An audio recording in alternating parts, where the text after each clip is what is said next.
ஆண்டவரும் இரட்சகருமான இயேசு கிறிஸ்துவின் ஈடு இணையற்ற நாமத்தில் அன்றென்றுள்ளப்பம் வாசகர்களுக்கு எங்கள் அன்பின் வாழ்த்துக்கள். 2024 ஆண்டு ஜூலை மாதம் 12ஆம் தேதி வெள்ளிக்கிழமைக்குரிய தின தியானம்.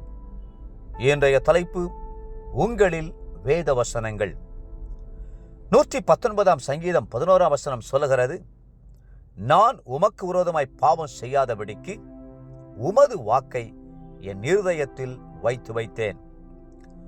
உம்முடைய வாக்கு என் இருதயத்தில் இருக்கிறது, ஆகவே நான் பாவம் செய்ய மாட்டேன். வசனத்தின்படி என்னை காத்துக்கொள்ளுவேன். வசனத்தை நான் ஆவலோடு உட்கொள்ளுகிறேன் என்பது தாவீதின் சாட்சியாகும். உலகத்தில் இருப்பவனிலும் நம்மில் இருக்கிறவர் பெரியவர் என்று சொல்லுகிறோம். அதன் ஆழமான அர்த்தம் என்ன? நம்மில் இருக்கிறவர் கிறிஸ்து மட்டுமல்ல, பரிசுத்த ஆவியானவரும் நம்மில் இருக்கிறார். தேவனுடைய அபிஷேகமும் நம்மில் இருக்கிறது.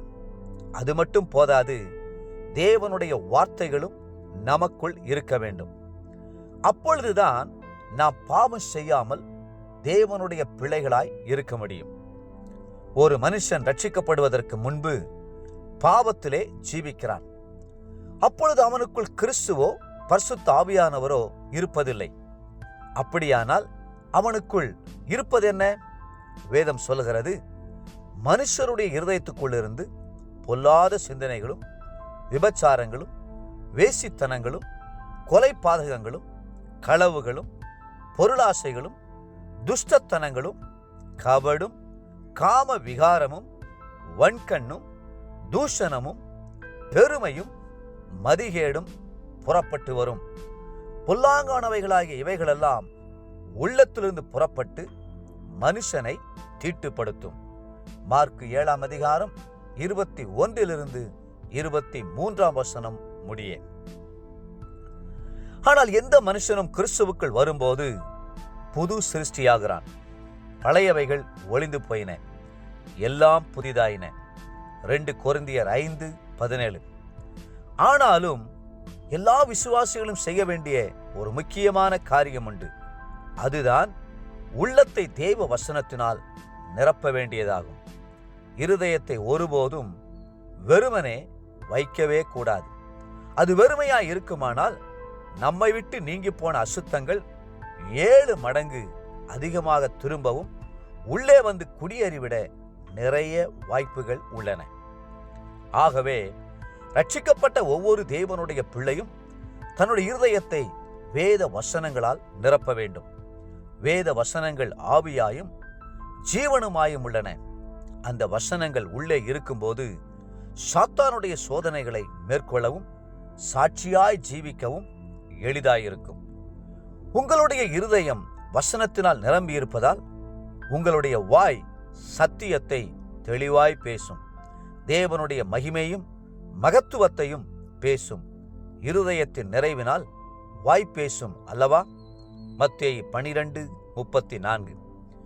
வேதத்தில் இயேசுவின் தாயாகிய மரியாளை குறித்து வாசிக்கும் போதெல்லாம் அவருடைய தாயார், அதாவது மரியாள், இந்த சங்கதிகளையெல்லாம் தன் இருதயத்திலே வைத்து கொண்டாள் என்று வாசிக்கிறோம். லூக்கா 2:51. தேவப்பிள்ளைகளே, வேத வசனத்துக்கு நீங்கள் முக்கியத்துவம் கொடுப்பீர்களானால் நீங்கள் வாலாகாமல் தலையாவீர்கள், கீழாகாமல் மேலாவீர்கள். நீங்கள் செய்வதெல்லாம் வாய்க்கும். கிறிஸ்துவும் ஆவியானவரும் வேத வசனங்களும் உங்களுக்குள் எப்பொழுதும் வாசம் செய்வதாக. இன்றைய நினைவிற்கு ரோமர் 10:8. இந்த வார்த்தை உனக்கு சமீபமாய் உன் வாயிலும் உன் இருதயத்திலும் இருக்கிறது என்றும் சொல்கிறது. இந்த வார்த்தை நாங்கள் பிரசங்கிக்கிற விசுவாசத்தின் வார்த்தையே. இன்றைய வேத வாசிப்பு காலை சங்கீதம் 4, 5 மற்றும் 6ஆம் அதிகாரங்கள். மாலை அப்போஸ்தலருடைய நடபடிகள் 17ஆம் அதிகாரம் 16 34 வசனம் முடிய. அன்புக்குரிய அன்றென்றுள்ளப்பம் வாசகர்களே, மீண்டும் உங்களை வாழ்த்துகிறோம். உங்கள் இருதயத்தில் வேத வசனத்தை காத்துக்கொள்ளுங்கள்.